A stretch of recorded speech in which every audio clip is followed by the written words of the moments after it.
Tonight, a roll call of sorts, a sea of faces, beautiful kids, survivors. They're typical kids, freckles, glasses, braces, even some bashful smiles as they reel off the names of prescription drugs they shouldn't be able to pronounce. As you both know, we have been working for a year on this investigation at ABC News. The use of heavy-duty psychotropic drugs given to America's foster children. As a new governmental report says, sometimes even infants. And of course, these are children already traumatized by abuse, neglect, and abandonment who tell us what they most want is an adult who will love them and take their hand for life. We want to say at the outset, sometimes drugs can be useful, but should this be the first response? And what about the sheer quantity of pills the children are being given, often without the therapy they say they crave? Here's the question: is there something else we owe these children who have already endured so much? My name is Roger Jr. I am 9 years old. When I was moving from home to home, I felt sad because no one would keep me or love me. I was in 28 homes. Somehow we keep marching on. I used to like sneak some dog food and stuff, and I'd eat out of the garbage sometimes because I was like really hungry. Somehow we'll keep moving on. I had huge bruises and welts and scars from the beatings that I got. My name is Brooke and I'm 7. These are the meds that I've been taking since I was 4. 1, 2, 3, 4, 5, 6, 7, 8, 9, 10, 11, 12, 13. I was on Depakote, Seroquel, and some other ones I cannot name off the top of my head right now. Some of them were for ADHD. I am not ADHD, I am just naughty. One was for being bipolar. I am not bipolar at all. I was 4 whenever I started taking meds. Seroquel XR, Adderall, Lexapro. This one is Strattera, Respirol. The last one is Abilify. They made me feel as if I had 1,000 bricks on my head.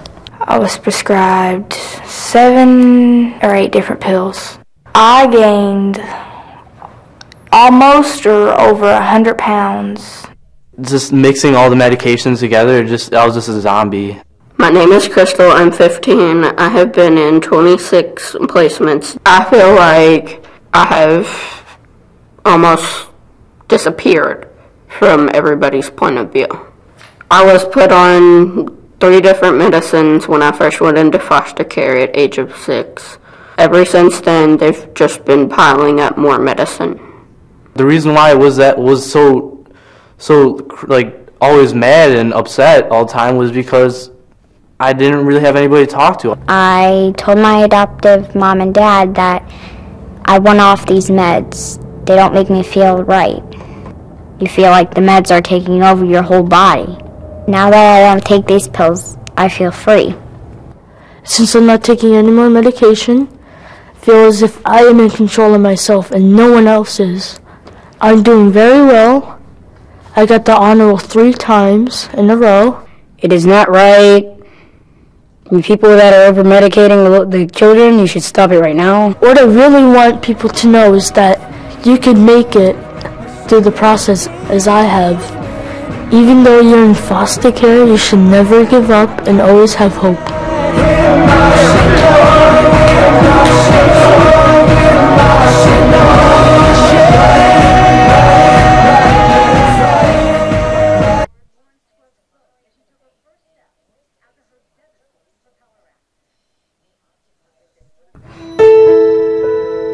If you look at little Brooke today, it's impossible to imagine that this was Brooke before. A 7-year-old child, just 43 pounds, given 5 mind-altering psychotropic drugs prescribed for serious mental disorders. To deal with her eruptions of anger, her foster parents were told to take her to a mental health clinic, where their solution was medication, including Seroquel, which is often used for schizophrenia. And they added Seroquel. Within a few weeks, they decided that it wasn't working and they needed to do something else. At this point, she's getting worse. She's not getting any better. And then she was given more medication and more. 10 drug changes in just 4 months. Frequently, the clinic increased the doses. Brooke's older sister Kayla watched in anguish. I don't know how they could possibly help children if all they do is just give the children meds, and it makes children feel out of place. But her foster mother, Lisa, felt she had no choice, worried the state would take the children away if she didn't give the medication. We were told to put our faith in the system, and that's what we did. They kept saying she needs more medications.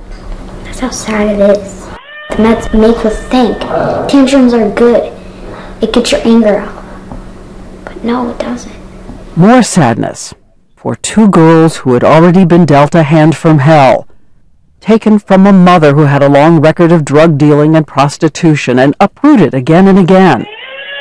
As little Brooke's drug doses and wild behavior increase, Lisa decides to record the rages.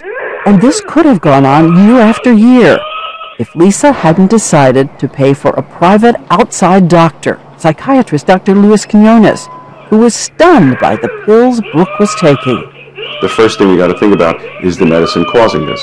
There always has to be a high index of suspicion when we're using these agents. Brooke is now being weaned off all her medication. What are you feeling right now? Good. Do you feel it anywhere special or? My heart. My tummy. And my legs. Do you have a refrigerator? Yes we do. What do you want to do to try and get back Brooke still has a lot of demons left to wrestle from the life she's lived, but she's learning to heal one day at a time. What's another choice over a tantrum? What's a good choice? Hug you. What do you do? What are you doing right now? No, what do you do? Yeah, you hug all the anger out, right? What do you Dear God, I want to be a vet in a police and a firefighter. When a doctor tells me that the drug is working, I would ask, who's it working for? Is it working for the caretaker? Is it working for the system? It only matters to me whether it's working for the kid. Michael Perino, who runs one of the biggest advocacy organizations in the country for foster kids, says too often the first reaction to any problem with the child is a drug. But when we read that foster kids are medicated up to 13 times more than other kids, is it because they are a more troubled population? They are troubled. If you've been hurt the way these kids are, you or I would feel the same way. We would be angry. We would be upset. We would act out.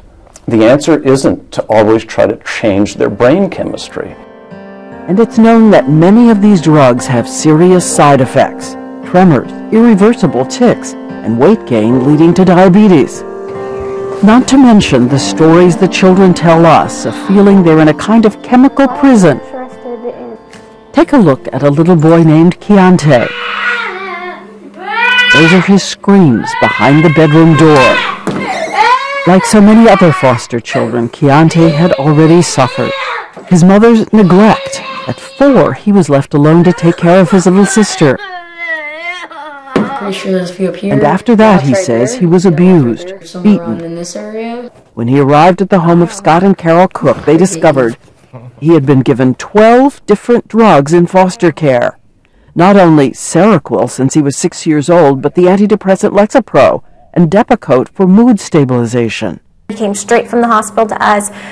We gave him his meds that night, and 4 a.m. in the morning, I get up, and he's walking fast in circle in his bedroom, around and around and around. It just made me feel wild and weird. Some of them were for ADHD. I'm not ADHD, I'm just naughty. This is Keontae at 10 years old trying to come off all their medication. Is it hard to watch that? Sorta. That once was me. It felt great. Pity for that one kid, that kid. He was just hurt, and he needed the right attention and, to be honest, the right therapy. But can the states afford to pay for the therapy? Can they afford not to? Can they afford to have kids who are on all these medications? What's the future going to be for them? These young people have a right to be safe and well cared for. That's the promise the state makes when it takes them out of their homes. And that promise is too often not met. And today, life is very different for Keontae. Off all the medications, in therapy. He's in some honors classes. And he now has a permanent family to help him heal. He's been adopted. Scott and Carol Cook celebrated with a party. Now you're part of the family.